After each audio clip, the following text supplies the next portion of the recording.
Hi, I'm Victoria. I'm a child psychiatrist, parent coach, and I'm also a mum.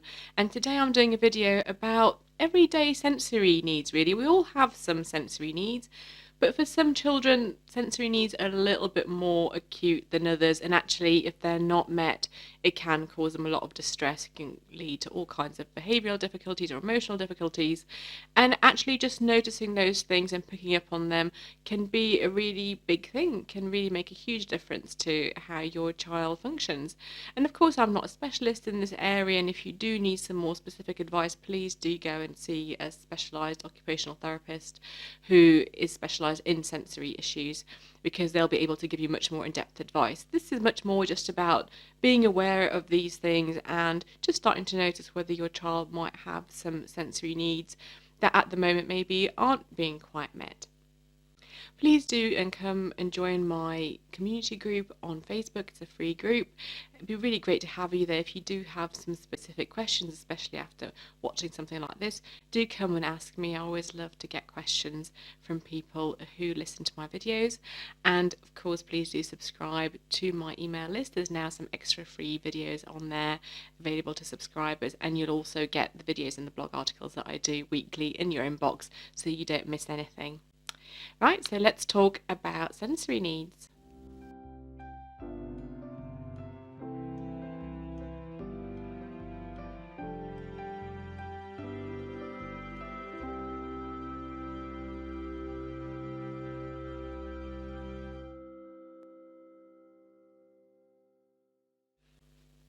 If a child's sensory needs aren't met, or you're just not aware of them, it can lead them to feel really quite unsafe, especially if it's happening in the home. And there's all kinds of things that can happen. So children can be obviously very sensitive to noise, but they can also be sensitive to things like smells. They can be sensitive to light or how busy things are, how busy things are on the wall and how many things are out or how messy things are. And actually, if they return to a home where something that really affects them, like, for example, smell, that strong smells really affect them, and actually they return into a home where there are, for whatever reasons, always very strong smells, then that's really going to impact just on how they're feeling. It's just going to raise their general sort of level of, feeling uncomfortable. It's just always going to be slightly higher, so it's much easier for them to get triggered by the things that occur.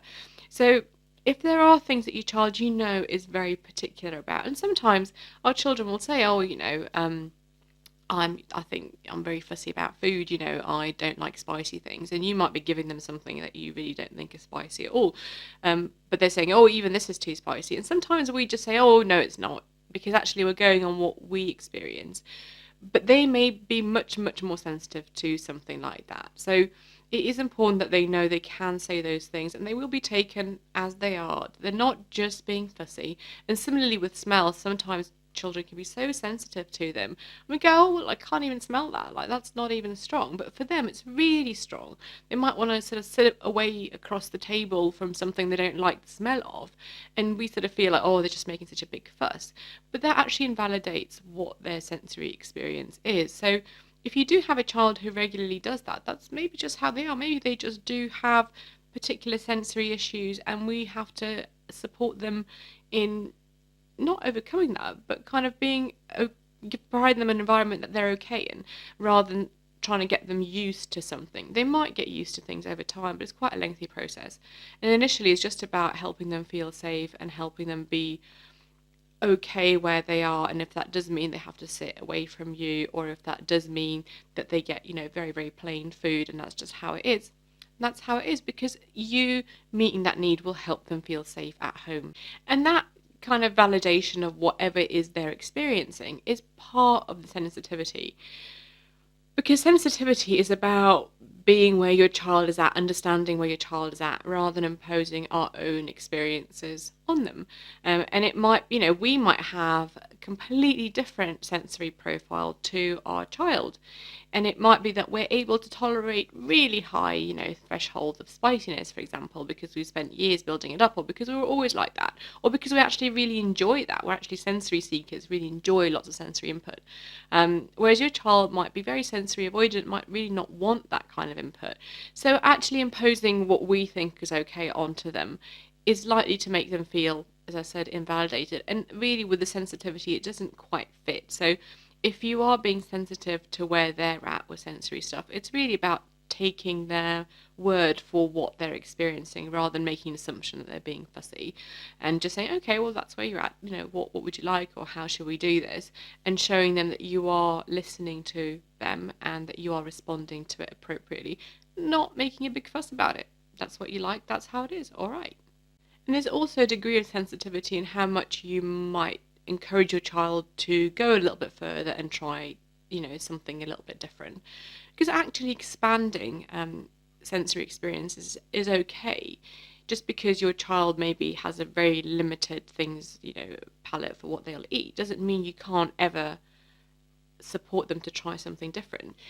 But doing it in a sensitive way rather than this will be all right, I don't know why I make such a fuss way, is really, really important, because actually the more sensitive you are, the more likely they are to just have a go with things, because they know they can say, oh, actually, no, I don't like that. And you're not going to make a big fuss about it. Whereas if they sort of feel under lots and lots of pressure, it just makes them go, no, no, no, I'm not going there. And certainly not going to do that again if you try it again. So really important just to do that in a sensitive way as possible. In terms of boundaries and frameworks, sometimes you find that it's actually sensory issues that get in the way of your child adhering to some boundaries or routines that you've set up. So you might be wondering, why are they finding it so difficult to do this particular thing? Maybe it's getting dressed, maybe it's getting to bed on time, maybe it's something else like not fighting with a sibling, and you're thinking, why is it that I've talked to them lots of times, I've set all these boundaries, I've sat them down, explained to them, and this is still happening? And sometimes there is a sensory root to all that. So, for example, if they're struggling to get dressed in time, it might be that they're really struggling with the feel of their clothes and they really don't want to. So then it takes time and they're resisting it, and it just becomes such an ordeal for them that it then takes, a long time. Or they might be struggling to get to sleep because actually it's too light or too hot in their room or too noisy in their room, and they're just so sensitive to it. And actually, if those things were adjusted, they would find it a lot easier to go to bed. It's not always the case, but I think it's always worth exploring. If there's a boundary that you have tried very hard to set and it's just not working, it's thinking, is there a sensory problem with this? Is something getting in the way that's actually a sensory issue for my child? And actually, if we adjusted for this, would that make it easier for them to do the thing that I'm asking them to do? Both children and adults will also have some sensory things that they will really enjoy doing. And these things might be physical, so it might be things like massage, so some kind of touch or hugs, or sort of movement like going on the swings or going on the trampoline or going for a run sometimes can be very relaxing. It can be just touching some particular things, like squishy things or furry things and having that kind of input. Might be eating something. So there's all different types of things that can help both adults and kids feel just a little bit calm and bring down any kind of really strong feelings that they're having. And I think it's really important to help your child work with that. And that's part of the nurture, is helping them identify what kind of things are pleasant for them in terms of sensory input. Is it listening to particular sounds or particular music? Is it kind of having a really strong hug, or is it going on a trampoline, for example?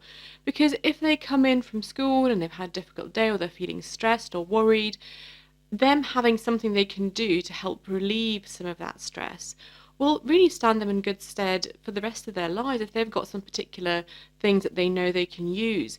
It's really important for them to identify those. So I think a really big part of the nurturing bit with sensory stuff is really helping them identify what those things are, have them available to them, and encourage them to use those things when they are feeling stressed or worried, and that kind of thing. So I think it's something you can really do as a parent, which will really last for the rest of their lives. And it's something, if you haven't really thought about it for yourself, it's really worthwhile exploring that as an adult, because lots of adults will also have some things that they really enjoy doing that are sensory.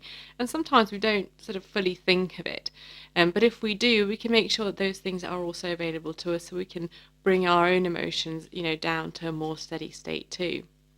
So hopefully some of those ideas have helped you think things through, or maybe it's sparked some ideas about what you can do differently, or maybe you've thought, actually, I do need a bit of extra support in this, and you might go away and do a bit of research on a variety of different sensory issues. Hopefully it's been helpful, and please do come and join the Facebook community if you do want to ask some more specific questions. Hopefully I will see you soon.